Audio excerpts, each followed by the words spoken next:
তিনজনে একটি গরু কোরবানি দিতে চাই, খরচ তিনজনের সমানভাবে বহন করব, গোশত সমান ভাগে ভাগ হবে, তবে দুইজনে 2 নাম করে এবং একজনে 3 নাম করে সম্মতিক্রমে মোট 7 নামে দেওয়া যাবে কিনা জানতে চাই। দেখুন, কোরবানিতে ভগ্নাংশ কেউ নিতে পারবে না, পূর্ণ একটা অংশ নিতে হবে। এখানে কেউ ভগ্নাংশ নিচ্ছে না প্রশ্নের ক্ষেত্রে, কিন্তু একটা গরুতে সর্বোচ্চ 7 ভাগে দেওয়া যায়, 7 ভাগে দিতে বাধ্য না। এর মানে এই না যে 7 ভাগে দেওয়া যাবে। একজনে 3 নাম দিয়েছেন অথচ টাকা দিয়েছেন 3 ভাগের 1 ভাগ। 3 নাম মানে 3 জনের তরফ থেকে দিয়েছেন, তো আর বাকি 2 জন 3 জন সমান করে টাকা দিয়েছেন। তার মানে এখানে হয় 3 জনের পক্ষ থেকে হবে বা এক একজনের 2 জনের তরফ থেকে দিবেন, তাহলে 6 জনের তরফ থেকে হবে। যেহেতু টাকা সমান দিচ্ছেন, টাকা দিচ্ছেন সমান, কিন্তু নাম একটা বেশি দিচ্ছেন, সেটা কিসের ভিত্তিতে? যদি সবাই বলেন ঠিক আছে আমরা টাকা বেশি দিলেও ওনাকে একজনের তরফ থেকে বেশি দেওয়ার সুযোগ আমরা দিলাম, আমাদের পক্ষ থেকে ছাড়, তাহলে সেক্ষেত্রে সেটা জায়েজ আছে। তাহলে ব্যাপারটা এরকম হবে যে একটা গরুর দাম ধরা যাক 90,000 টাকা, 3 জন 30,000 করে টাকা দিলেন, তাহলে 30,000-এ 2 নাম করে দিয়েছেন, অর্থাৎ 2 জনের তরফ থেকে, কেউ নিজের স্ত্রী, নিজের বাবার অন্য কারণ পক্ষ থেকে দিলেন, আরেকজন 3 জনের তরফ থেকে দিলেন। 3 নাম মানে 3 জনের তরফ থেকে। তো যে ব্যক্তি 3 জনের তরফ থেকে দিলেন তার তো 45,000 টাকা দেওয়ার কথা, কিন্তু দিয়েছেন 30,000 টাকা। তাহলে বাকি 15,000 টাকা যেটা তিনি দেন নাই, অবশিষ্ট 2 শরিক মিলে যদি বলেন ঠিক আছে আমরা দিয়ে দিয়েছি, ওইটাই ওখানে কাউন্ট করলাম, এটা তোমার জন্য গিফট, তোমার তরফ থেকে হলো, তাহলে জায়েজ হবে। আদারওয়াইজ এটা জায়েজ হবে না। অর্থাৎ টাকা সমান সমান দিলাম, কিন্তু আমি ভাগ বেশি নিলাম কম নিলাম, এটা করা যাবে। আচ্ছা, এরপরে প্রশ্ন হলো, জিলহজ মাসে কোনো আমল আছে কিনা, যদি থাকে কবে থেকে কিভাবে আদায় করব দয়া করে জানাবেন। কয়েকদিন পরেই জিলহজের চাঁদ দেখা দিবে ইনশাআল্লাহ। জিলহজের চাঁদ ওঠার পর থেকে নিয়ে জিলহজের প্রথম 10 দিন যে কোনো নেকামল বেশি বেশি করে করতে হবে। নবী করিম সাল্লাল্লাহু আলাইহি ওয়াসাল্লাম বলেছেন, মা মিন আইয়ামিন আল আমালুস সালিহ ফিহিন্না আহাব্বিলাল্লাহ মিন হাদিল আইয়াম। জিলহজের প্রথম 10 দিনে নেকামল করলে আল্লাহ তাআলা যত খুশি হন, অন্য কোনো সময়ের আমলে আল্লাহ তাআলা এত সন্তুষ্ট হন না। ইবাদত এবং নেকামলের দ্বিতীয় বৃহত্তর মৌসুম হলো জিলহজের প্রথম 10 দিন। ইবাদতের সবচেয়ে বড় মৌসুম হলো রমজান মাস, এরপরে দ্বিতীয় বৃহত্তর মৌসুম হলো জিলহজের প্রথম 10 দিন। এই 10 দিনের নেকামল আল্লাহ তাআলার কাছে সবচেয়ে প্রিয়। এই জন্য একজন ইমানদার এই 10 দিন, জিলহজের প্রথম 10 দিন বেশি থেকে বেশি নেকামল এবং ভালো কাজ করার চেষ্টা করবেন। বিশেষভাবে কি কি কাজ করবেন? নাম্বার 1, সাধারণভাবে নেকামলগুলো করবেন, যে কোনো নেকামলটা এই 10 দিনে বেশি বেশি করবেন। দ্বিতীয়ত, এই 10 দিনে আল্লাহর জিকির বেশি বেশি করবেন, আল্লাহর স্মরণটা বেশি বেশি করবেন, তাকবীর, তাহলিল, তাহমিদ, আল্লাহু আকবার, লা ইলাহা ইল্লাল্লাহ, আল্লাহু আকবার, আল্লাহুল হামদ বেশি বেশি করে পাঠ করবেন। তৃতীয়ত, এই 10 দিনে যাদের সামর্থ্য আছে তারা কোরবানি করবেন, যারা কোরবানি করবেন তারা নখ চুল ইত্যাদি কাটবেন না এই 10 দিন। চাঁদ ওঠার আগে আগে কাটবেন আর কোরবানির পরে কাটবেন। এই 10 দিনে যাদের হজ করার সামর্থ্য আছে তারা হজ করবেন, যারা কোরবানি করার সামর্থ্য আছে তারা কোরবানি করবেন। এবং আইয়ামে তাশরিকের দিনগুলো জিলহজের 9 থেকে 13 তারিখ পর্যন্ত প্রত্যেক নামাজের পরে তাকবীর নারী পুরুষ সবাই পাঠ করবেন। আর এই 10 দিনের মধ্যে আরাফাত দিনে রোজা রাখবেন, সম্ভব হলে প্রথম 9 দিনে রোজা রাখবেন, সেটাও বিনা হাদিস দ্বারা প্রমাণিত। তো জিলহজের প্রথম দশকের এই দিনগুলোতে নেকামল আমরা অনেকেই করতে যাই না, কিন্তু করা উচিত। কোরবানি একা দেওয়া উত্তম নাকি শরীকে দেওয়া উত্তম? কোরবানি অবশ্যই ভাগে না দিয়ে একাকি দেওয়া উত্তম, এতে কোনো সন্দেহ নাই। আপনি একটা গরুর 7 ভাগের 1 ভাগ নিলেন, এটার চাইতে আপনি একটা ছাগল কোরবানি দিলেন, এই দ্বিতীয় অপশনটা অবশ্যই উত্তম, এতে কোনো সন্দেহ নাই। কারণ আপনি যখন শরীকে কোরবানি দিলেন তখন সেখানে অনেক শরীক, তাদের কার উপার্জন হালাল, কার উপার্জন হারাম, কার মিশ্র উপার্জন, কার নিয়ত গোশত খাওয়া, নানান রকমের ঝামেলা সেখানে থাকে। আর আপনি যখন একা একা দিলেন তখন সেই ঝামেলাটা আর থাকে না। এই জন্য একাকি কোরবানি দিলে সেটা অধিকতর উত্তম হয়। আমরা সাধারণত গরু কোরবানি না দিলে আমাদের দিলটা শান্তি হয় না। এই দিলটা শান্তি হয় না কি আল্লাহর জন্য, আল্লাহর রাস্তা বেশি টাকা খরচ করার নিয়তে? সেটাই যদি হয় তাহলে অন্য খাতে দানের ক্ষেত্রে কেন এত আগ্রহ দেখা যায় না? তো এই জন্য আসলে আমাদের নিয়তটাকে পরিশুদ্ধ করা দরকার যে আমরা কেন কোরবানি দিচ্ছি। অতএব কোরবানি আপনি একা একা দিতে পারলে সেটা উত্তম। হ্যাঁ, শরীকে দিলে সেটা জায়েজ আছে না? জায়েজ না। শরীকে কোরবানি করতে হলে কোন কোন বিষয় লক্ষ্য রাখতে হবে? শরীকে কোরবানি করতে হলে আপনাকে লক্ষ্য রাখতে হবে প্রথমত যে শরীক সবার উপার্জন যেন হালাল হয়। যদিও অনেকগুলো আমাদের মতে শরীকের কারোর উপার্জন হারাম হলে বা কারোর নিয়ত গোশত খাওয়া হলেও আপনার কোরবানির কোনো অসুবিধা হবে না, তারপরও আপনার এই গোশতে, এই ইবাদতে, এই কোরবানিতে তার যেহেতু ভাগ আছে, সেখানে যদি এক একজনের এক এক নিয়ত থাকে, বিশেষ করে একজনের নিয়ত হলো শুধু গোশত খাওয়া, তার আসলে কোরবানির উদ্দেশ্য না, তাহলে সেক্ষেত্রে আপনার অন্য সবারই কোরবানি হবে কিনা সেটা নিয়ে যেমন বললাম অনেক ওলামার মধ্যে হবে, আবার অনেক ওলামা একরাম ফুকাহা একরামের মধ্যে কিন্তু এটা হবে না, কারণ এখানে পশু একটাই জবাই হচ্ছে, নিয়ত একজন এক একটা হলো এটা গ্রহণযোগ্য না। এক। দ্বিতীয়ত হলো নবী সাল্লাল্লাহু আলাইহি ওয়াসাল্লাম বলেছেন ইন্নাল্লাহা তাইয়্যিবুন লা ইয়াকুলু ইল্লা তাইয়্যিব, আল্লাহ পবিত্র ছাড়া কিছু গ্রহণ করেন না। অতএব কোরবানির পশুতে হারাম টাকা কেউ ইনভেস্ট করলো, আল্লাহ এটা গ্রহণ করবেন না। এখন আপনি বলবেন যে আমি তো আর হারাম টাকা ইনভেস্ট করি নাই, তারটা আমাকে কেন পোহাতে হবে? আপনাকে পোহাতে হোক বা না হোক, তার ওইটার দায় আপনাকে নিতে হোক বা না হোক, কিন্তু হারামের সাথে মিশ্রণ হয়ে যাচ্ছে আপনার টাকা। তো এই টাকাটা তো মিশ্রণ হোক, সেটা আপনি না চাওয়া উচিত। সেই সব জায়গা থেকে শরীকে কোরবানি করলে সবার উদ্দেশ্য ঠিক আছে এটা খেয়াল করা দরকার। ইখতিলাফের ঊর্ধ্বে উঠেও এটা খেয়াল করা দরকার যে সবার নিয়তটা ঠিক আছে, সবাই মুখলেস মানুষ, শরীরটা ভালো মানুষ এবং উপার্জনগুলো হালাল, এটা দেখা দরকার। দ্বিতীয়ত গোশতের ভাগ ইত্যাদি যখন হবে তখন ইনসাফের সাথে ভাগ হচ্ছে কিনা সেটাও খেয়াল করা দরকার। এক্ষেত্রে যদি বেইনসাফি করেন সেটা গুনাহ হবে। আবার কোরবানি অশুদ্ধ হয় কিছু কারণে, সেগুলো যেন না থাকে খেয়াল করা দরকার। যেমন আপনার কসাইকে আপনি গোশত দিয়ে পারিশ্রমিক দিলেন বা টাকা কম দিয়ে গোশত দিয়ে পোষায় দিলেন, তাহলে এটা পারিশ্রমিকই হলো আলটিমেটলি, এটা জায়েজ নাই। শরীকে কোরবানি দিলে এগুলো বিশেষভাবে খেয়াল করতে হয়, কারণ শরীকে এক একজন এক এক চিন্তার, সবাইকে এক করে তারপরে কোরবানি করার চেষ্টা করতে হবে। নিজের কোরবানির পশু নিজে কোরবানি করা উত্তম নাকি হুজুর দিয়ে করানো উত্তম? নিজেই যদি করতে হয় নিয়ম কি? কোরবানির পশু নিজেরটা নিজে জবাই করলে সেটা ভালো, এতে কোনো সন্দেহ নেই, নিজেরটা নিজে জবাই করলে সেটা ভালো। এখন নিজেরটা নিজে জবাই করবেন যে সেটা কিভাবে করবেন? এর উত্তর হলো যে কোরবানির পশু জবাই করার নিয়ম খুবই সহজ, এটার জন্য জটিল কিচ্ছু নাই। বিশেষ করে আমরা মনে করি অনেক দোয়া দরুদ পড়া লাগে বোধ হয়। আপনি শুধু বিসমিল্লাহ আল্লাহু আকবার বলে জবাই করলেন, জবাই হয়ে যাবে, শেষ। আপনি পাশাপাশি আল্লাহ এটা আমার তরফ থেকে অমুক অমুক আমাদের সবার তরফ থেকে আপনি কবুল করেন, এটা বলা যেতে পারে, এর বাইরে কিছু না। তো নবী করিম সাল্লাল্লাহু আলাইহি সাল্লামের সুন্নাহ হলো নিজের পশু নিজে জবাই করা। তবে হ্যাঁ, অন্য কাউকে দিয়ে করালে সেটাও জায়েজ। আচ্ছা, নবী সাল্লাল্লাহু আলাইহি সাল্লাম নিজের পশু নিজে জবাই করেছেন, এরপর আরো কিছু পশু ছিল সেগুলো আল্লাহ নির্দেশ দিয়েছেন উনি জবাই করার জন্য। তাহলে বোঝা গেল যে কোরবানির পশু নিজেও জবাই করা যায়, অন্য সাহাবীদের মধ্যে এরকম আরো আমল পাওয়া যায় যে নিজের পশু নিজে জবাই করেছেন, অন্যদেরও জবাই করতে নির্দেশ দিয়েছেন বা অন্যদেরকে সহযোগিতা করেছেন। এটা একটা বিষয়। আরেকটা বিষয় হলো যেটা বলছিলাম জবাই করার নিয়ম। জবাই করার নিয়ম হলো বিসমিল্লাহ আল্লাহু আকবার বলে জবাই করবেন, আর খাদ্যনালী, কণ্ঠনালী এবং দুই পাশে দুটা সরু যে আপনার রগ আছে এগুলো কাটলেই কোরবানি হয়ে যাবে। আপনি যদি খেয়াল করে একটু নরম জায়গা ছুরি চালানোর কারণে এবং শক্ত ছুরি থাকে, বিসমিল্লাহ বলে আপনি জবাই শুরু করে দেন, বাস কোরবানি হয়ে যাবে। নিয়ত থাকছে যে আল্লাহ এটা যারা যারা নিয়ত করেছে এটাতে তাদের সবার তরফ থেকে কবুল করো, বাস সে নিয়তে আপনি বিসমিল্লাহ বলে কোরবানি করলে হয়ে যাবে। আরেকজন হয়তো বিয়ের উপযুক্ত হয়নি, তাকে বিয়ে দেওয়া হয়নি বা যেভাবে হোক বিয়ে দেওয়া হয়নি, তো এতে একজনের জন্য খরচ করা হলো আরেকজনের জন্য খরচ করা হলো না, এটা বেইনসাফি হলো কিনা? উত্তর হলো এটা যদি ঠকানোর জন্য পরিকল্পনা করে করা হয় তাহলে বেইনসাফি হবে এবং সেটা জায়েজ হবে না। অনেক বাবা আছেন এরকম যে দেখা গেল যে এক সন্তানকে কিছু সুবিধা পাইয়ে দিল, অন্য সন্তানকে সে সুবিধাটা পাইয়ে দিল না। এক সন্তানকে কিছু জমি জমা দিল, উদ্দেশ্য আরেকজনকে ঠকানো, একজনকে তার ভালো লাগে সেজন্য। তো এরকম যৌক্তিক এবং গ্রহণযোগ্য কোনো কারণ ছাড়া নিছক আমার ভালো লাগে খারাপ লাগে এটার উপর ভিত্তি করে কোনো সন্তানকে কোনো সুবিধা দেওয়া অন্যদেরকে না দেওয়া সেটা গুনাহ, সেটা বেইনসাফি। নবী করিম সাল্লাল্লাহু আলাইহি ওয়াসাল্লাম বলেছেন ইত্তাকুল্লাহ ওয়া আদিলু বাইনা আওলাদিকুম, তোমরা আল্লাহকে ভয় করো এবং তোমাদের সন্তানদের মধ্যে তোমরা ইনসাফ এবং ন্যায় এটা প্রতিষ্ঠা করো, বেইনসাফি করবে না। এখন কোনো সন্তানের যদি এরকম হয় যে তার পড়াশোনার প্রতি আগ্রহ আছে সেজন্য খরচ করেছি, সে ডাক্তার ইঞ্জিনিয়ার হয়েছে, আর জন্য আগ্রহ নাই, মেধা নাই, সে পড়তে পারে নাই, তাহলে সেজন্য সে পড়াশোনা করতে পারে না দেখে তার পিছনে খরচ করা হয় নাই, এখানে ঠকানোর কোনো উদ্দেশ্য না, তাহলে এটা বেইনসাফি হবে না, এর কারণে কোনো গুনাহ হবে না।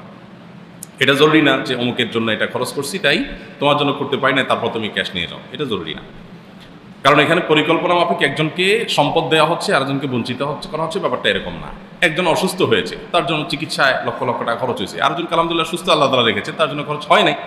তো এখানে কোনো বেইনসাফি হবে না যে একজনের জন্য লাখ লাখ টাকা খরচ করলাম আরেকজনের জন্য খরচ করলাম না, কারণ এখানে ঠকানো উদ্দেশ্য না, প্রয়োজনের ভিত্তিতে খরচ করা হয়েছে, জরুরতের ভিত্তিতে। ঠিক একইভাবে কোনো মেয়ে বিয়ের উপযুক্ত হয়েছে, টাকা পয়সা খরচ করে তাকে বিয়ে দিলেন বাবা, আরেকজন হয়তো বিয়ের উপযুক্ত হয় না, এর মধ্যে বাবা মারা গেলেন, তাহলে সেক্ষেত্রে বাবার কোনো বেইনসাফি হয় নাই, বা একজনের বিয়ে ব্যাটে বলে হয়ে গেছে আরেকজনের হয় নাই ব্যাটে বলে, তো এই ক্ষেত্রে বাবার কোনো বেইনসাফি নাই যে এক জায়গায় খরচ করেন আর জায়গায় খরচ করেন না, কারণ সেখানে ঠকানো উদ্দেশ্য না, বেইনসাফি করা উদ্দেশ্য না। ওমরা করার পর এহরামের কাপড় খুলে অন্য কাপড় পরে মাথা মুন্ডন অর্থাৎ চুল না করলে ওমরার কোনো ক্ষতি হবে কিনা, ওমরা হবে কিনা? ওমরা করার পর এহরামের কাপড় খুলে যদি সেলাই আলা সাধারণ পোশাক পরেন এরপরে মাথা মুন্ডন করেন, তাহলে সেক্ষেত্রে এটা বিশুদ্ধ হবে না। এটার জন্য আপনি ইচ্ছাকৃত জেনে শুনে এটা করলে আপনাকে দম দিতে হবে। বিকজ এহরাম পরা অবস্থায় আপনার মাথা মুন্ডন করে এটা উমরার কাজ, আর উমরার কাজগুলো এহরাম পরা অবস্থায় শেষ করতে হয়। আপনি এহরাম খুলে সাধারণ পোশাক পরে ফেলছেন, সেলাই করা পোশাক, তার মানে আপনার উমরা শেষ, অথচ আপনার উমরার একটা ওয়াজিব কাজ বাকি আছে, সেটা হলো মাথা মুন্ডন করা। সেজন্য এটা জায়েজ হবে না। অতএব মাথা মুন্ডন করে তারপরে আপনাকে পোশাক করতে হবে, সেলাই করা। আমরা জানি মক্কার মসজিদুল হারামে 1 রাকাতে 1 লক্ষ রাকাতের সওয়াব হয়। প্রশ্ন হলো, মক্কার হোটেল কিংবা অন্যান্য মসজিদে সালাত আদায় করলেও কি একই সওয়াব হবে? খুবই দরকারি এবং প্রয়োজনীয় একটি প্রশ্ন। মক্কার মসজিদুল হারামে 1 রাকাত সালাত আদায় করলে সেটা অন্য যে কোনো মসজিদে 1 লক্ষ রাকাত সালাত আদায়ের সমতুল্য। বিভিন্ন হাদিসে নবী সাল্লাল্লাহু আলাইহি ওয়াসাল্লাম এটি বলেছেন। ইবনে মাজার হাদিস আছে, মুসনাদ আহমদে আছে, অন্যান্য হাদিসের কিতাবেও আছে। এখন প্রশ্ন হলো, মক্কাতে হাজি সাহেবরা হোটেলে বসে যে নামাজ পড়েন, অথবা মক্কার মসজিদুল হারাম ছাড়া আরও যে ছোটোখাটো বিভিন্ন মসজিদ আছে সেগুলোতে নামাজ পড়েন, তো সেগুলোতে পড়লেও কি একই সওয়াব পাওয়া যাবে কিনা?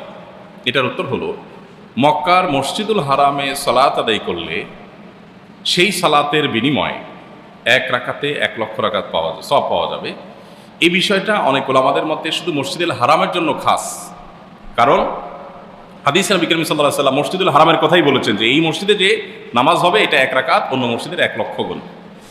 তাহলে সেটা নবী করিম সাল্লাল্লাহু আলাইহি ওয়াসাল্লামের হাদিসের আলোকে বোঝা যায় মসজিদের জন্য। অতএব মসজিদের বাইরে হোটেলে পড়লে এটা পাওয়া যাবে না, এটা অনেক ওলামাদের মত। তবে সংখ্যাগরিষ্ঠ আলেমদের বা আরও অনেক ওলামাদের মত হলো যে মক্কার হারামের এরিয়ার মধ্যে, হুদুদে হারাম মিকাতের এরিয়ার ভিতরে, মিকাত না হারামের এরিয়ার যে ভিতরে, এইটার ভিতরে যদি হয় তাহলে সেক্ষেত্রে পুরো হারাম এরিয়া জুড়ে প্রায় 70 বা 80 কিলোমিটার প্লাস মাইনাস এরকম হবে হারামের এরিয়া। এই সম্মানিত এরিয়া যেটা, এই পুরো এরিয়ার মধ্যে যে কোনো জায়গায় নামাজ পড়লে 1 রাকাতে 1 লাখ রাকাতের সওয়াব পাওয়া যাবে। এবং এই মতের সপক্ষে যারা বলেন তারা বলেন যে আসলে মসজিদের কথা যে বলা হয়েছে হাদিসে, এটা মসজিদ বলতে হারামকে বোঝানো হয়েছে, পুরো সম্মানিত এরিয়া এহরাম জোন যেটা ওইটাকে বোঝানো হয়েছে, পুরো মিকাতের এরিয়াই পুরাটাকে বোঝানো হয়েছে। তো এটার দলিল হিসাবে, এটার প্রমাণ হিসাবে হুদুদে হারাম যেটা, সেটার মধ্যে পড়লেই যে হয়ে যাবে সেটার সপক্ষে আপনার কোরআনে কারিমের একটা আয়াত আছে। আপনার আল্লাহ তাআলা সূরা ইসরা শুরুতে বলেছেন, সুবহানাল্লাযী আসরা বিআবদিহি লাইলাম মিনাল মাসজিদিল হারাম ইলাল মাসজিদিল আকসা। নবী করিম সাল্লাল্লাহু আলাইহি ওয়াসাল্লামকে আল্লাহ তাআলা মসজিদে হারাম থেকে মসজিদে আকসায় মেরাজে নিয়ে গেছেন। অথচ মেরাজের শুরু হয়েছে বিভিন্ন বর্ণনা দ্বারা বোঝা যায় উম্মে হানির ঘর থেকে। তা আল্লাহ বলেছেন মসজিদুল হারাম থেকে, যেহেতু উম্মে হানির ঘরটা হারামের এরিয়ার মধ্যে, ওইটাকে মসজিদুল হারাম বলা হয়েছে। এরকম কোরআনে আরও বিভিন্ন আয়াত আছে যেগুলোতে মসজিদে হারাম বলতে পুরো হারাম এরিয়াকে বোঝানো হয়েছে। অতএব সে সমস্ত কারণে বোঝা যায় যে পুরো হারাম এরিয়াতেই 1 রাকাত নামাজ পড়লে 1 লক্ষ রাকাতের সওয়াব পাওয়া যাবে। যদিও সতর্কতা হলো, ইখতিলাফের ঊর্ধ্বে উঠতে হলে মসজিদুল হারামে গিয়ে সালাত আদায় করতে পারলে সেটাই হবে অধিকতর বুদ্ধিমানের কাজ, এবং সন্দেহাতীতভাবে সেটা সবচেয়ে ভালো। ভালো মানুষ বেশি দিন বাঁচে না, কথাটা কি সত্য? কারণ সমাজে যখন কোনো ভালো মানুষের মৃত্যু হয় তখন এরকম কথা শোনা যায়। অনেকেই এরকম কথা বলেন যে ভালো মানুষ বেশি দিন বাঁচে না। এটা আসলে কোনো কোরআন হাদিসের কোনো কথা যে এরকম না, বরং নবী করিম সাল্লাল্লাহু আলাইহি ওয়াসাল্লামের একটা হাদিস আছে, আমরা জানি, খায়রুন নাসি মান তালা আমরুহু ওয়া হাসুনা আমালু। সবচেয়ে উত্তম মানুষ হলো সে যার হায়াত বেশি পায় আবার আমলও বেশি করতে পারে, এ হলো সবচেয়ে উত্তম মানুষ।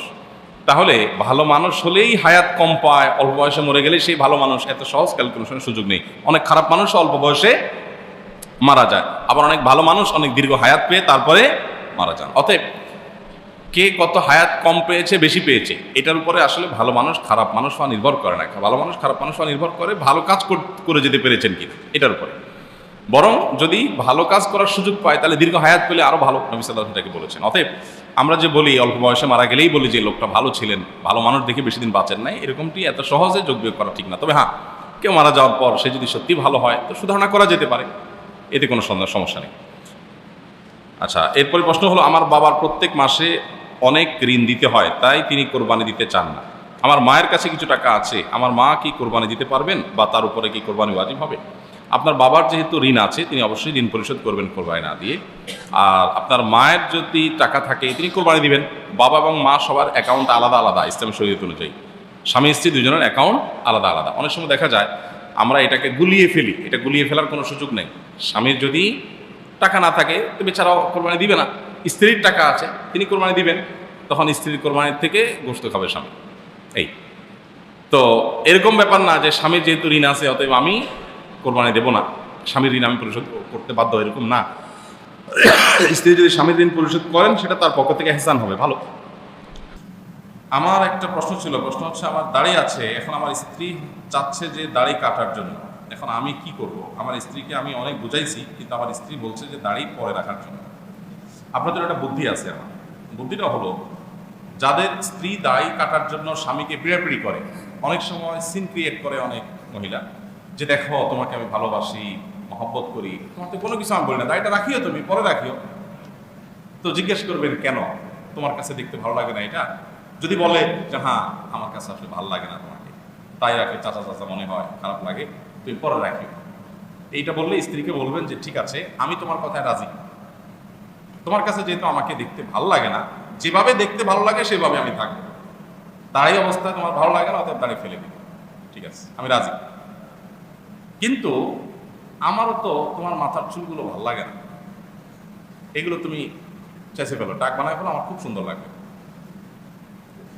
এটা বলার পরে এবার স্ত্রী কি বলে দেখেন, এটা বলার পরে স্ত্রী আপনাকে বলবে যে তোমার ডাক্তার দেখানো দরকার, মহিলাদের চুল হলো সুন্দর আর তোমার কাছে এটা ভালো লাগে না, তখন আপনি বলবেন যে দেখো, চোখ যার যার ভালো লাগা না লাগা তা, তোমার চোখে আমার দাড়ি ভালো লাগে না, আমার চোখে তোমার চুল ভালো লাগে না, তো তোমাকে খুশি করার জন্য আমি দাড়ি ফেলে দিব, আমাকে খুশি করার জন্য তুমি চুল চেঁচে ফেলো, তাহলে তো সমান সমান হয়। এখন তুমি শেয়ানা পাবলিক, তোমার চুল ঠিকই রাখবা, আমি যতই বলি তোমারে যে দেখো তোমাকে অনেক ভালোবাসি, তুমি আমার জান পরাণ, সব ঠিক আছে, কিন্তু দেখো আমার চোখে তোমার চুলগুলো ভালো লাগে না, চেঁচে ফেলে আমার কাছে অনেক সুন্দর লাগবে, টাক টাক লাগবে, ভালো লাগবে আমার কাছে। এটা বলার পর তুমি আমার কথা যদি না শোনো, তাহলে তোমার কথা আমি দাঁড়িয়ে কি দুঃখে চাচবো বলো? আমার পছন্দের কোনো মূল্য তোমার কাছে যদি না থাকে, তাহলে তোমার পছন্দকে আমি কেন মূল্যায়ন দিতে করবো বলো? বুঝতে পারছেন পলিসি? এই বুদ্ধি খাটায় দেখে যে বউ আপনাকে আর দাড়ি চাচতে বলতে পারবে না। এরপরে যদি বেশি পিরিয়ড বলে যে না তুমি আমার মাথার চুল ভালো লাগে না, টাক মাথা ভালো লাগে, বউর টাক মাথা ভালো লাগে কারোর কাছে, তোমার আসলে মাথার সমস্যা আছে, তখন বলবেন যে দেখো আমারও তো একই সন্দেহ হয়, যেটা পুরুষকে আল্লাহ তাআলা দাড়ি দিয়েছেন, মহিলাকে দেন নাই, পার্থক্যই দিয়েছেন এটা দিয়ে, মৌলিক পার্থক্য। তো এইটা চেঁচে ফেলা মানে একাকার হয়ে যাওয়া, এইটা কারোর কাছে ভালো না লাগলে তারা তো ডাক্তার দেখানো উচিত। যাই হোক, সেই পর্যায় পর্যন্ত না যান, কিন্তু স্ত্রীকে বিভিন্নভাবে বোঝানোর চেষ্টা করেন। যদি না বোঝাতে পারেন তাহলে স্ত্রীকে খুশি করার জন্য দাঁড়ায় চাষা জায়েজ হবে না। লা তাআতা লি মাখলুকিন ফি মাসিয়াতিল খালিক, আল্লাহর অবাধ্য হয়ে কারোর কথা শোনার কোনো সুযোগ নাই। হারামে এক রাকাতে 1 লক্ষ রাকাতের সওয়াব কি মসজিদুল হারামের জন্যই খাস, নাকি মক্কা হোটেলে নামাজ পড়লে একই সওয়াব হবে? মাশাআল্লাহ, এটা উত্তর আমরা দিয়েছি ইতিপূর্বে। মক্কার মসজিদুল হারামে 1 রাকাত নামাজ পড়লে 1 লক্ষ রাকাতের সওয়াব পাওয়া যাবে, এটা নিয়ে কারো সন্দেহ নাই, বিভিন্ন হাদিস দ্বারা এটা প্রমাণিত। এখন প্রশ্ন হলো, এটা কি শুধু মসজিদুল হারামের জন্য খাস, নাকি মক্কার অন্যান্য হোটেলে বা অন্যান্য মসজিদে নামাজ পড়লেও পাওয়া যাবে? এর উত্তর হলো, অনেক ওলামা ইকরাম শুধুমাত্র মসজিদুল হারামের জন্য এটাকে খাস বলেছেন, কারণ হাদিসে মসজিদুল হারাম শব্দের কথা বলে, শব্দ উল্লেখ করে তারপর বলেছেন সেখানে 1 লক্ষ রাকাতের কথা, যেহেতু হাদিসে মসজিদ শব্দ বলা আছে, এটা অন্য জায়গায় এটা পাওয়া যাবে না, এটা একটা মত। আরেকটা মত, এই মতের সম্পর্কে অনেক ওলামা ইকরাম আছেন, অনেক ইমামগণ এই মতটাকে অগ্রাধিকার দিয়েছেন, সেটা হলো যে মক্কাতে মসজিদুল হারাম পড়লে তো পাওয়া যাবেই, মক্কাতে হারামের যে এরিয়া, হুদুদের হারাম যেটাকে বলা হয়, এহরাম জোন যেটাকে বলা হয়, এই পুরো এরিয়ার মধ্যে যদি আপনি যে কোনো জায়গায় নামাজ পড়েন তাহলেও আপনি 1 রাকাতে 1 লাখ রাকাতে সওয়াব পাবেন। তাহলে হাদিসে যে মসজিদ বলা হয়েছে বলে, এখানে মসজিদ বলতে পুরো হারামটা উদ্দেশ্য, কারণ বহু আয়াতে মসজিদ বলতে পুরো হারাম উদ্দেশ্য, যেমন সূরা ইসরার একেবারে প্রথম আয়াতে আপনার আল্লাহ তাআলা মসজিদে হারাম থেকে মসজিদে আকসা নবী সাল্লাল্লাহু আলাইহি সাল্লামের ইসরা করেছেন বলেছেন। তো সেখানে মসজিদে হারাম থেকে বলতে আসলে উম্মাহানের ঘরে ছিলেন তিনি, বিভিন্ন বর্ণনা দ্বারা বোঝা যায়, তো ওটা তো মসজিদে হারাম ছিল না, কিন্তু হারাম এরিয়াতে ছিল। তাহলে মসজিদে হারাম বলে হারাম এরিয়া বোঝানো কোরআনে এরকম ব্যবহার আছে, এবং বিভিন্ন হাদিস থেকেও এরকমটি বোঝা যায়। সেজন্য আপনার পুরো হারামের মধ্যে 1 রাকাতে 1 লক্ষ রাকাতে সওয়াব পাওয়া যাবে। কিন্তু কেউ যদি চায় যে আমি ইখতিলাফ এবং মত পার্থক্যের ঊর্ধ্বে উঠে যেতে চাই, সন্দেহের মধ্যে থাকতে চাই না একেবারে, তাহলে সেক্ষেত্রে তার অবশ্যই মসজিদুল হারামে গিয়ে সালাত আদায় করার চেষ্টা করা উচিত। অনেক হাজী সাহেবরা আছেন অলসতা করে হোটেলে বসে নামাজ পড়েন, এটা তো কোনো অবস্থাতেই গ্রহণযোগ্য নয়, একান্ত ওজন না থাকলে হোটেলে বসে নামাজ পড়া। পিরিয়ড অবস্থায় কি মাতাফে বসা এবং মসজিদের ভেতর দিয়ে চলাচল করা যায়? মেয়েদের পিরিয়ড অবস্থায় তওয়াফের যে আঙ্গিনা মাতাফ বলা হয়, এই মাতাফের মধ্যে বসা কিংবা মসজিদের হারামের ভেতরে যাওয়া আসা এটা জায়েজ নাই, যেহেতু আপনার পিরিয়ড অবস্থায় মহিলারা অপবিত্র থাকে, এই অবস্থায় মসজিদুল হারামে প্রবেশ করা এবং মাতাফে যে বসা অপেক্ষা করা জায়েজ নাই, তওয়াফ করাও জায়েজ নাই, নামাজ পড়া তো জায়েজ নাই, এই কাজগুলো অর্থাৎ মসজিদে প্রবেশ করা এবং মাতাফে যাওয়াও জায়েজ নাই। একান্ত যদি নিরুপায় হয় যে পার হতে হলো, এছাড়া অন্য কোনো ওয়ে নাই, মসজিদে থাকতে শুরু হয়েছে তাহলে বের হতেই হচ্ছে, তাহলে তো ভিন্ন কথা। হজে একটা সময় স্বাভাবিক পোশাকে মাতাফে ঢুকতে দেওয়া হয় না, তখন কি ইহরামের পোশাক পরে নফল তওয়াফ করা যাবে? খুব দরকারি একটা প্রশ্ন।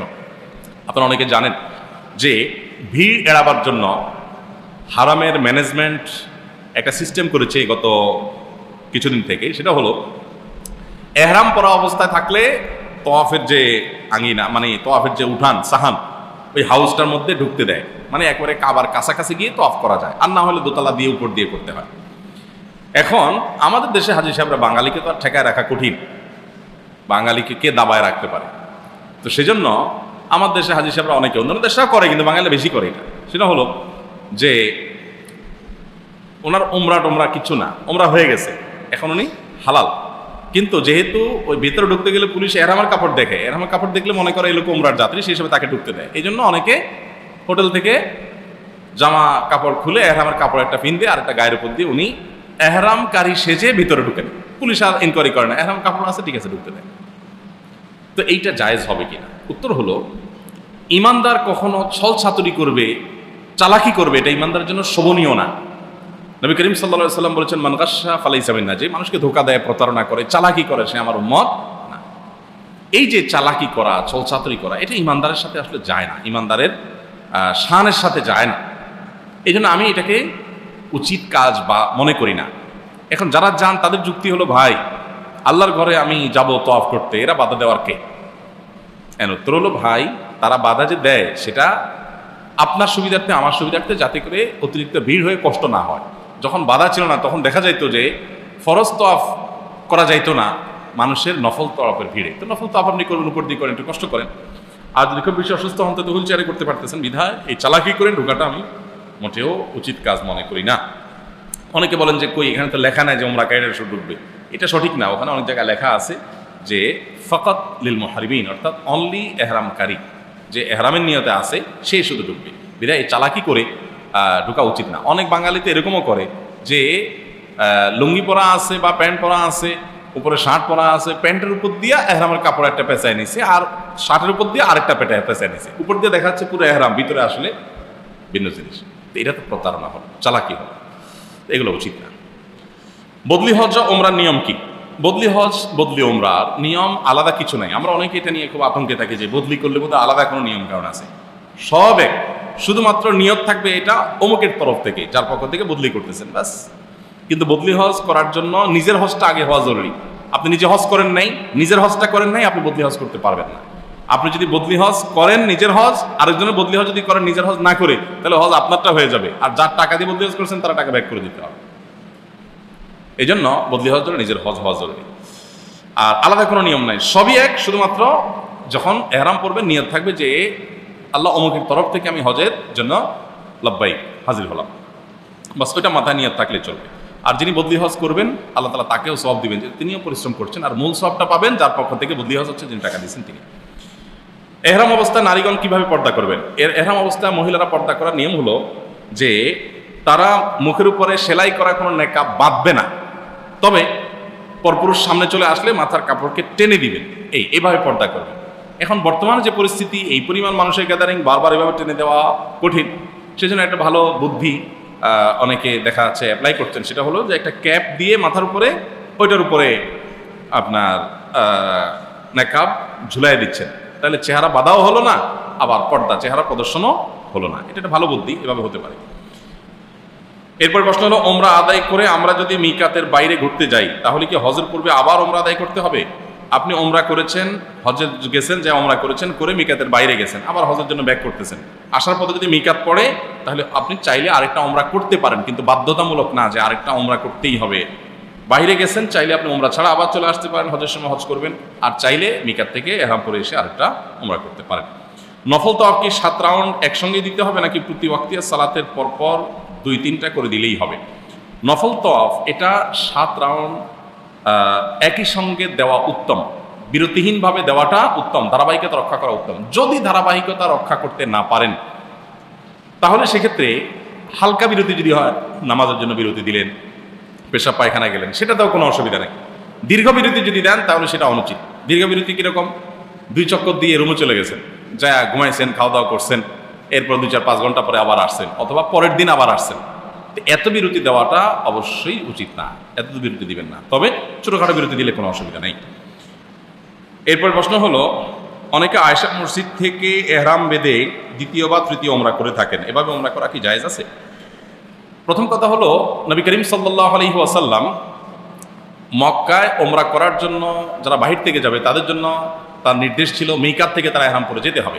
অতএব বাহির থেকে গেলে অবশ্যই আপনাকে এহরাম পরে মিকাত ক্রস করতে হবে। ওমরা একটা করে ফেলেছেন, হজ করে ফেলেছেন, আপনার হাতে অবসর সময় আছে, আপনি আরেকটা ওমরা করতে চাচ্ছেন, তাহলে সেক্ষেত্রে আপনি হারামের এরিয়ার বাইরে গিয়ে যে কোনো জায়গা থেকে এহরাম পরে আসতে পারেন। তো তানঈম যে জায়গাটা, আয়েশা মসজিদ যে যার নাম বলা হয়, আয়েশা তারা সেখান থেকে ওমরা করেছেন নবী সাল্লাল্লাহু আলাইহি ওয়াসাল্লামের নির্দেশে, সেজন্য ওই জায়গায় গিয়ে যদি কেউ এহরাম পরে এসে ওমরা করেন, জমহুর সংখ্যাগরিষ্ঠ ওলামাদের মতে এটা হয়ে যাবে, এটা হয়ে যাবে। কোনো ওলামা ইকরাম বলেন যে হবে না, কিন্তু জমহুর বা সংখ্যাগরিষ্ঠ আলেমদের মত হলো এটা যথেষ্ট হবে। আয়েশা মসজিদ থেকে এহরাম পরে এসে ওমরা করলে ওমরা হবে। হজে কোরবানি করলে কি এলাকাতে কোরবানি আদায় করতে হবে এবং এর জন্য কি কাউকে টাকা সহ দায়িত্ব দিয়ে যেতে হবে? হজে যে কোরবানি করবেন ওই কোরবানিটা মূলত দমের শুকর, ওটা কোরবানি না, ওটা হলো শুকরিয়ার দম। তো অনেক আমাদের মতে সেটা দিলে আর দায়িত্ব কোরবানি দেওয়ার কোনো প্রয়োজন নাই। যদিও অন্য আমাদের মত হলো যে আপনি সামর্থ্যবান সচ্ছল হলে সেক্ষেত্রে আপনার তরফ থেকে দেশে কোরবানি হবে, এটা হলো মূল কোরবানি। আর ওখানে যেটা দিচ্ছেন ওটা হলো দমের শুকর বা শুকরিয়ার দম, এটা আসলে কোরবানি বলতে যা বোঝাটা সেটা না। ওইটার সাথে আপনার কোরবানির সম্পর্কটা হলো যে দুইটা দেখতে প্রায় কাছাকাছি, অনেক বিধান প্রায় একই রকম, কিন্তু দুইটা দুই জিনিস, একটা দমের শুকর শুকরিয়ার দম, হজ করছেন সেজন্য, আর একটা হলো কোরবানি। এরপর প্রশ্ন হলো, আমার জানার বিষয়, হাজিগণ কি হজ পালনকালে কসর করবেন নাকি পুরো সালাত আদায় করবেন? হাজিরা যদি হজ পালনকালে মক্কায় 15 দিনের বেশি নিয়ত করেন তাহলে হানাফি ফিক অনুযায়ী, হানাফি মাযহাব অনুযায়ী তারা মুকিম এবং মুকিম অবস্থায় তারা পুরো নামাজ পড়বেন। আর 15 দিনের নিয়ত, 15 দিনের কম থাকবেন মক্কায় একটানা, এরপর আবার মদিনা যাবেন। তাহলে এরকম যদি থাকে তাহলে সেক্ষেত্রে 15 দিনের কম নিয়ত করার কারণে তিনি পুরো নামাজ পড়বেন না, বরং মুসাফির হিসাবে কসর নামাজ পড়বেন। আর সর্বাবস্থায় হারামে যখন জামাতের সাথে নামাজ পড়বেন তখন ইমামের সাথে পুরো নামাজ পড়বেন, 4 রাকাত পুরোটাই পড়বেন, সেক্ষেত্রে কোনো কসর নাই ইমামের সাথে যখন পড়বেন, ইমাম যদি মুকিম হন। এহরাম অবস্থায় হজের দিনগুলোতে মেডিপ্লাস জাতীয় পেস্ট দিয়ে কি দাঁত ব্রাশ করা যাবে? তা এই পেস্টের মধ্যে যদি আলাদা করে সুগন্ধি থাকে তাহলে এটা অ্যাভয়েড করলে ভালো হয়, কিন্তু যেহেতু এটা সুগন্ধির নিয়তে হয় না, বরং সুস্থ থাকার জন্য হয়, সেক্ষেত্রে এটা করা যেতে পারে। কিন্তু উত্তম হলো এই কয়দিন অন্তত মেসওয়াকে অভ্যস্ত হওয়া। মেসওয়াক এটা অনেক গুরুত্বপূর্ণ একটি সুন্নাহ, যেটাকে নিয়মিত করা উচিত। হজের দিনগুলোতে আপনি মেসওয়াক যদি খুব ভালো করে করেন, নিয়মিত করেন, যেটা সারা বছরই করা উচিত, হজের দিনগুলোতে স্পেশালি করলে আপনার ব্রাশ ব্যবহার না করলেও চলে। যদি করেন এতে আপনার হজ বা ওমরা হবে না, ব্যাপারটা সেরকম না। মসজিদুল হারামে সালাত আদায়কারীর সামনে দিয়ে গমনাগমনের বিধান কি? মসজিদুল হারামে অনেকে মনে করেন যে মসজিদুল হারামই তো, অতএব নামাজের সামনে দিয়ে দরকারি বেদরকারি হলে আমি হাঁটাহাঁটি করলাম। এটা ঠিক যে মসজিদুল হারাম অনেক ভিড় হয়, মসজিদে নববীতেও এই দুই জায়গাতে অনেক ভিড় হয়, এখানে আসলে ওইভাবে সূত্রা মেনটেন করা সম্ভব হয় না। এই জন্য যদি কেউ সূত্রা মেনটেন না করে সেখানে গুনাহ হবে না, এটা অনেক ইমামদের মত এবং এটা বেশ শক্তিশালী মত। তবে প্রয়োজন না হলেও আপনি নামাজের সামনে দিয়ে হাঁটবেন কেন? চেষ্টা করবেন কমপক্ষে তার সিজদার এরিয়ার বাইরে দিয়ে হাঁটবেন, ডান বাম দিয়ে হাঁটবেন। নিরুপায় হয়ে গেছেন, তারপরও যথাসম্ভব নামাজি ব্যক্তির যাতে মনোযোগে ব্যাঘাত না হয় সেভাবে হাঁটার চেষ্টা করবেন। কিন্তু মসজিদুল হারামে যদি সূত্র ব্যবহার না করা হয় এবং আপনার সামনে দিয়ে প্রয়োজনে এইভাবে হাঁটে মানুষ সতর্কতার সাথে যথাসম্ভব দূরত্ব বজায় রেখে, সেক্ষেত্রে গুনাহ হবে না। এটা অনেক ইমামদের মতো এবং বেশ শক্তিশালী। যদিও অন্য অনেক ইমামের মতে সব জায়গার জন্য একই কথা প্রযোজ্য, যে মসজিদুল হারামেও আপনি মুসল্লির সামনে দিয়ে হাঁটবেন না, এটা কোনো কোনো ইমামদের মত। আচ্ছা, এরপরে প্রশ্ন হলো, ওমরাকারীর জন্য কোনটি উত্তম, নফল সালাত নাকি নফল তওয়াফ? আপনি যখন ওমরা বা হজে যাবেন তখন আপনার জন্য বেশি বেশি তওয়াফ করাটা উত্তম, কারণ ওইটা মক্কার আমল। বেশি বেশি তওয়াফ করবেন, পাশাপাশি নফল সালাতও পড়বেন। তওয়াফ তো আর সারাদিন করা যায় না, দিনে একবার দুইবার বেশি করা যায় না, তো দিনে একবার দুইবার বেশি করার শক্তি থাকে না অনেকে, যদি তৌফিক থাকে করবেন। তওয়াফটাকে অগ্রাধিকার দেওয়া উত্তম, কারণ এটা মসজিদুল হারাম স্পেশাল আমল। নামাজটাও সেখানে 1 রাকাতে 1 লাখ রাকাত সেই হিসেবে সেটাও বেশি বেশি পড়বেন, যদিও কোনো কোনো ওলামায়ে কেরামের উল্টাটা বলেছেন, কিন্তু এটা অধিকতর যুক্তিযুক্ত এবং শক্তিশালী মনে হয় আমার কাছে। হজে নারীগণের জন্য মসজিদে সালাত আদায় করা উত্তম নাকি নিজ রুমে? মহিলারা সর্বাবস্থায় নিজের কক্ষে, নিজের বাসায়, হোটেলে নামাজ পড়া উত্তম। মসজিদুল হারামে তারা তওয়াফ করতে গিয়ে যাবেন, তওয়াফ যেহেতু বাসায় হয় না, অতএব তওয়াফের নিয়তে যাবেন, পাশাপাশি তারা নামাজ পড়বেন, এটা অধিকতর উত্তম। আর নামাজের জন্য যদি যান তাতে যে গুনাহ হবে ব্যাপারটা সেরকম না। উত্তমের কথা বলেছি। এহরাম অবস্থায় ওয়াশরুমে সুগন্ধিযুক্ত সাবান দিয়ে হাত ধোয়ার বিধান কি? সুগন্ধিযুক্ত সাবান যদি আমরা ব্যবহার করি তাহলে সেক্ষেত্রে সুগন্ধি হাতে লেগে যায়, শরীরে লেগে যায়, অথচ আমরা জানি যে এহরাম পরা অবস্থায় নিষিদ্ধ কাজগুলোর একটা হলো সুগন্ধি ব্যবহার করা যায় না এহরাম পরা অবস্থায়। এখন যদি এহরাম পরা অবস্থায় কেউ সাবান ব্যবহার করেন তাহলে সুগন্ধি ব্যবহার করা হবে কিনা, এর উত্তর হলো সাবান যেহেতু মানুষ স্বাস্থ্যগত প্রয়োজনে করে, বিশেষ করে জীবাণু টিবাণু থেকে মুক্ত থাকার জন্য করে, এবং এটা সুগন্ধি হিসেবে ব্যবহার করে না, অতএব এটার কারণে আপনার এহরামে নিষিদ্ধ কাজ করা হয়ে গেছে, সেটা বিবেচিত হবে না। যদিও সতর্কতা হলো এটাও অ্যাভয়েড করতে পারলে, সুগন্ধিযুক্ত সাবান ছাড়া কোনো সাবান থাকলে ব্যবহার করা, অথবা একদম অ্যাভয়েড করতে পারলে সেটা অধিকতর উত্তম। কারণটা নিয়ে কিছুটা ইখতিলাফ আছে, সেই ইখতিলাফের আপনি ঊর্ধ্বে উঠে গেলেন। আর যদি করেন একান্ত, ইনশাআল্লাহ এর কারণে আপনার উমরা হবে না, তা নয়, কারণ সুগন্ধি হিসাবে ব্যবহার করা হয় না। এরপরে প্রশ্ন হলো হজে নারীগণ আচ্ছা, এরপরে প্রশ্ন হলো মৃত ব্যক্তির পক্ষ হতে ওমরা করা যাবে কিনা। উত্তর হলো যাবে। মৃত ব্যক্তির তরফ থেকে ওমরাও করা যাবে, মৃত ব্যক্তির তরফ থেকে হজও করা যাবে। এক সাহাবী মহিলা বলেছেন, ইয়া রাসূলুল্লাহ ইন্না উম্মি মাতাত আফা আহুজ্জু আনহা, হে আল্লাহর রাসূল আমার মা মারা গেছেন, আমি তার পক্ষ থেকে হজ করতে পারি কিনা। নবী সাল্লাল্লাহু আলাইহি ওয়াসাল্লাম বলেছেন হুজ্জি আনহা, হ্যাঁ করতে পারো তুমি তার তরফ থেকে। এখানে বোঝা গেল মৃত ব্যক্তির থেকে পক্ষ থেকে হজমরা করা যায়। নিজের হজমরা হয়ে গেছে, আপনি আপনার মৃত আত্মীয় স্বজনের তরফ থেকে হজমরা করতে পারেন। এরপর প্রশ্ন হলো জমজমের পানি কি দাঁড়িয়েই পান করতে হবে? না, এমন কোনো কথা নেই যে জমজমের পানি দাঁড়িয়ে পান করতে হবে, এটা ভুল ধারণা। আমাদের সমাজে অনেকে বসা থাকলে দাঁড়ায় যান, মনে করেন যে জমজমের পানি দাঁড়ায় পান করা নিয়ম। হ্যাঁ, এটা ঠিক যে জমজমের পানি যদি কেউ দাঁড়ায় পান করতে চায় সেটা জায়েজ আছে, দাঁড়ান অবস্থায় পান করতে চায় তাহলে জায়েজ আছে।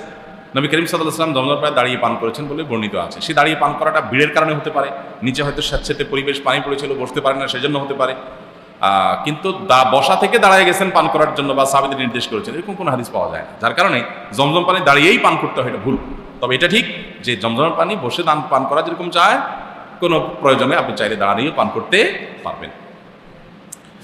হালাল হওয়ার সময় কি স্বামী স্ত্রী বা একজন হাজি অন্য হাজির চুল কেটে দিতে পারবেন? নিজেই নিজের চুল কেটে হালাল হওয়ার বিধান কি? হাজিরা একে অন্যের চুল কেটে দেয়, এটা জায়েজ আছে, কোনো অসুবিধা নেই। বিশেষ করে মূল হজের দিন, ঈদের দিন, আরাফাতের পরে ঈদের দিন, এই দিনটাতে এত বেশি মানুষ একসাথে সেলুনে ভিড় করে, কঠিন হয়। তো এক হাজি অন্য হাজির এহরামরত অবস্থা, আমি এহরাম অবস্থায় আছি, আমি একজনের চুল কেটে দিলাম, উনি এহরাম অবস্থায় আছেন, আমারটা কেটে দিলেন, কোনো অসুবিধা নেই, এটা যাবে। আর নিজেরটা নিজে যদি কেউ কাটতে পারেন ট্রিমার বা অন্য কিছু দিয়ে, সেটাও জায়েজ আছে, কোনো অসুবিধা নেই। যাক, অনেকগুলো প্রশ্ন, প্রায় 19টা প্রশ্ন হাজি সাহেবদের জন্য স্পেশাল দরকারি, এই জন্য সবগুলোর উত্তর দিলাম। আর আরেকবার অনেকগুলো প্রশ্ন উত্তর লিখছেন, আমি 2টা উত্তর দিই, এরপর আজকে একটু পুরস্কার আছে ইনশাআল্লাহ। কোরবানিকে কেন 7 ভাগে ভাগ করা হয়েছে? কোরবানিকে কেন 7 ভাগে ভাগ করা হয়েছে আল্লাহ ভালো জানেন। শরীয়তে কোরআন হাদিসে কোনো নির্দেশ দিলে আমি যদি কেন জেনে জেনে উত্তর করি, তাহলে তো আমি কেনর গোলামি করলাম, আল্লাহর গোলামি করলাম না। আল্লাহর গোলামি করার উদ্দেশ্য হলো আল্লাহ আমাকে করতে বলছেন করবো। আমি কোনো মালিকের অধীনে চাকরি করি, মালিক আমাকে কোনো কাজ করতে বললে আমি কাজ করব। আমি যদি প্রত্যেকটা জিজ্ঞেস করি এটা কেন করবো স্যার, ওইটা কেন দেবো স্যার, আপনাকে একটা পাসপোর্ট দিয়ে বললো ওইটা অমুক জায়গায় দিয়ে আসো, স্যার কেন দিয়ে আসবো সেখানে? তাহলে মায়ের খাবেন না, তারপর খাবেন না? তোমার নির্দেশ দিয়েছে দিয়ে আসো, তোমার পারিশ্রমিক দেবো। আল্লাহ নির্দেশ করেছেন আপনি করবেন, আল্লাহর গোলাম। আল্লাহ নির্দেশ করেছেন, নিশ্চয়ই সেটার কোনো রহস্য আছে, কোনো দরকার আছে। আপনি সবগুলা কেন জানা ছাড়া না করবেন। যারা লজিক পূজারি আজকাল, তারা এরকম বলে না কেন না জানলে আমি করবো না। তো তুমি এরকম যদি হয় তাহলে দুনিয়ার অনেক ক্ষেত্রে এটাকে মিলাতে পারবা না যে কেন জানা ছাড়াও মানুষ চাকরি করে। অতএব এটা সঠিক না। আল্লাহ তাআলার হুকুম হয়েছে তাই, নবী সাল্লাল্লাহু আলাইহি ওয়াসাল্লামের নির্দেশ হয়েছে তাই, আল্লাহ তাআলা ভালো জানেন। তবে হ্যাঁ, এর বিভিন্ন হিকমত, এর বিভিন্ন রহস্য উলামা ইকরাম ব্যাখ্যা করেন, সেটা ভিন্ন বিষয়। কতটুকু এলেম থাকলে একজন মানুষ মসজিদে জুমার খুতবা এবং বিভিন্ন মাহফিলে ওয়াজ করতে পারবে? এটা মাপার জন্য কোনো মিটার নাই যে এতটুকু এলেম থাকলে তারপরে সে মসজিদে খুতবা দিতে পারবে, এতটুকু থাকলে সে আপনার ওয়াজ মাহফিলে কথা বলতে পারবে। আজকাল তো চেহারা সুন্দর হলে কিংবা গলার সুর ভালো হলে কিংবা একটু কথা বলতে পারলেই, দু একটা হাদিস কোরআন জানলেই আমরা শুরু করে দিই। হ্যাঁ, এটা ঠিক যে আপনি যতটুকু জানেন ততটুকু প্রচার করতে পারবেন, যতটুকু জানেন ততটুকু আপনি ওয়াজে হোক মাহফিল হোক যে কোনো যা প্রচার করতে পারবেন। বাল্লিগু আন্নি ওয়ালাউ আয়া, নবীজি বলেছেন যে আমার পক্ষ থেকে একটা আয়াত হলো পৌঁছায় দাও। অতএব আপনি যা বলছেন জেনে শুনে বলছেন, মাত্রা জ্ঞান আছে, নিজে মানুষটা যতটুকু কথাটা ততটুকু বলেছেন, এটা ঠিক আছে, জায়েজ, কোনো অসুবিধা নেই। এমনকি জুমার খতিব অন্য কেউ হওয়ার মতো লোক নাই, তাহলে সেক্ষেত্রে আপনি যতটুকু জানেন ততটুকু বললেন, জায়েজ আছে, কোনো অসুবিধা নেই। এটার জন্য কোনো ধরাবাধা নিয়ম নেই যে আলেম না হলে করা যাবে না, এমন কোনো কথা নেই। আপনি করতে পারবেন, যতটুকু পারবেন ততটুকু, এর বাইরে মন গড়া বলা যাবে না। আর দ্বিতীয়ত, যদি আলেম বা যোগ্য মানুষ থাকে তাহলে সেক্ষেত্রে তাদেরকে অগ্রাধিকার দেওয়া উচিত। আলেমরা বা যোগ্য মানুষরা থাকা সত্ত্বেও তাদেরকে ইগনোর করে আপনি নিজে সব করতে গেলেন, এটা কিন্তু জায়েজ হবে না।